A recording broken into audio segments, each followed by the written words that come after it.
Bom dia, quinto ano. A gente teve uns probleminhas ali com a internet, né? Mas a gente precisa continuar, precisa fazer nossas atividades, tá? Dar continuidade aos nossos estudos. Hoje nós vamos utilizar o livro de português, tá, pessoal? Essa semana eu vou tentar priorizar o livro e aí pegar as atividades mais importantes, aquelas que vocês conseguem fazer e nós conseguimos fazer, tá? Para o nível de vocês, tá certo? Olha, a gente conseguiu concluir aquele texto lá de Portinari. Já era para ter concluído antes, mas aí houve outras necessidades, outras demandas.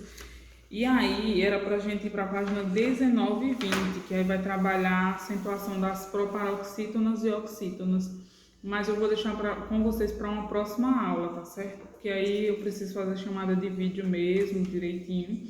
Não vou precisar passar essa página, mas a gente não vai esquecer, a gente vai fazer ainda, a gente vai estudar oxítonas e proparoxítonas, tá?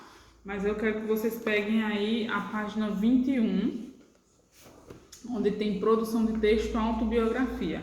Página 21 e página 22. Por que a gente vai ter essa produção de texto com a questão da autobiografia? Porque nós estudamos já uma autobiografia, né? Na verdade, nós estudamos uma biografia, que foi a vida de Portinari, lembram?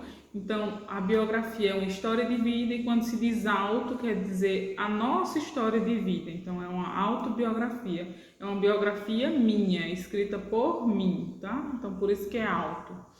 A autobiografia é uma história de vida de um indivíduo escrita por ele mesmo. Você vai ler um texto autobiográfico e depois vai registrar a sua autobiografia em um álbum de recordações. Aí não precisa ser um álbum, pode ser uma folha mesmo no próprio caderno, tá? Leia um trecho da obra Sementes de Sol, de Carlos Queiroz Teles, página 21, pessoal, vão acompanhando aí. Confesso, com um pouco de vergonha, que houve uma época na minha vida em que tinha muita vergonha de sentir que era um poeta.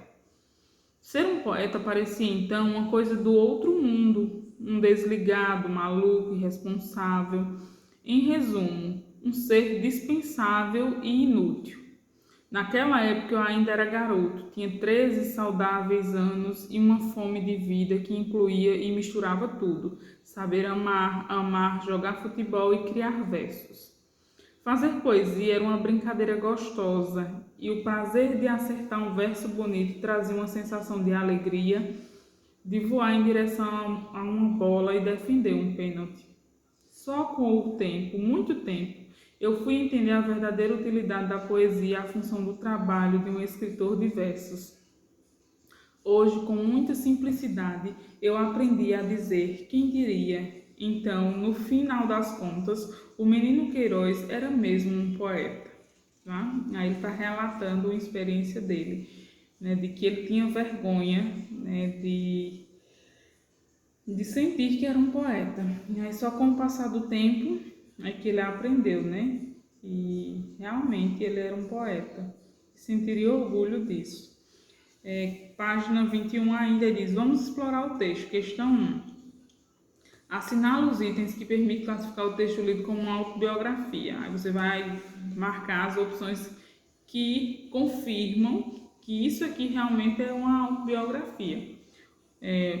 A primeira opção é escrita em primeira pessoa. Escrita em primeira pessoa é quando a gente diz assim, ó, confesso, né? Diz aqui, onde ele diz assim, eu aprendi a dizer. Então, ele está sempre falando eu confesso, fiz isso, joguei bola, joguei futebol. Primeira pessoa é o eu, segunda pessoa é tu, terceira pessoa é ele ou ela. É como se a gente...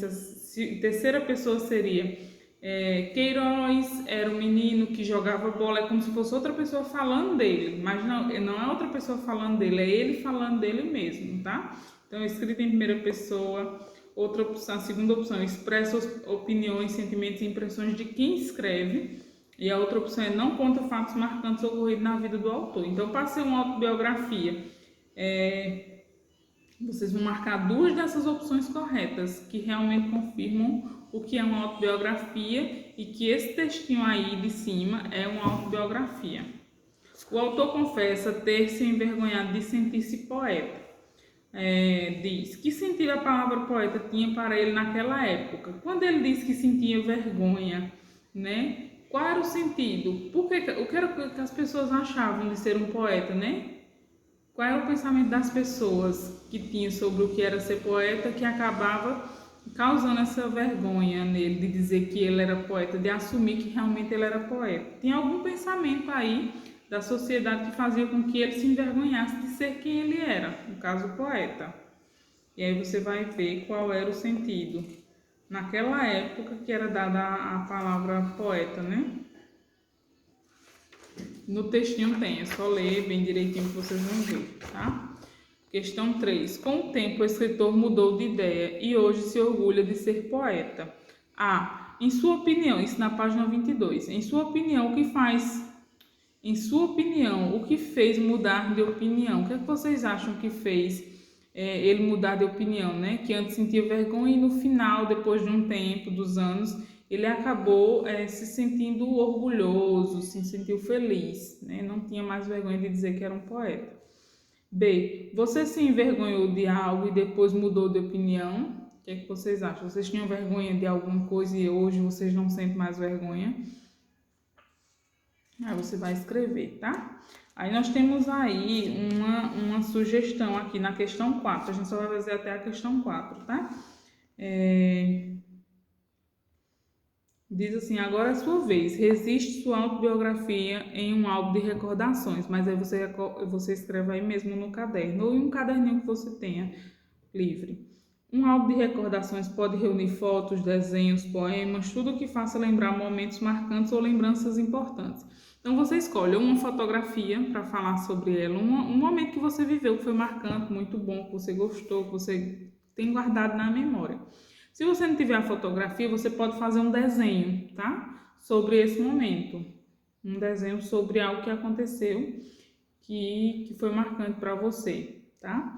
Aí diz, letra A, escreva as seguintes informações sobre você. Nome, data e local do nascimento, cidade em que mora, esportes e passatempos preferidos, sonhos e desejos, acontecimentos marcantes na sua vida.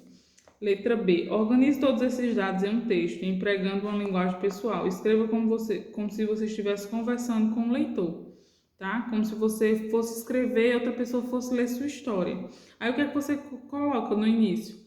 Eu nasci no dia tal, meu nome é esse, meus pais, eu moro em tal cidade, eu gosto de jogar isso, tenho meus sonhos, meus desejos, um dia aconteceu. Então você vai fazer um relato aí, né, da sua história. Você vai fazer sua autobiografia, nome, data e local do nascimento, a cidade que mora, o esporte e o passatempo preferido, sonhos e desejos, acontecimentos marcantes da sua vida. Então, com isso aqui que você vai relatar, você vai escrever sobre você, quem for ler já vai conhecer um pouco sobre você, né?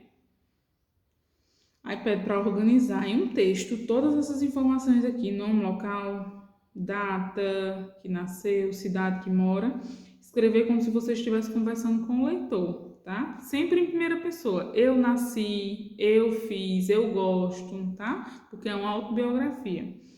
Letra C. Lembre-se, o texto deve ser escrito em primeira pessoa. D. Coloque um título atraente para o leitor.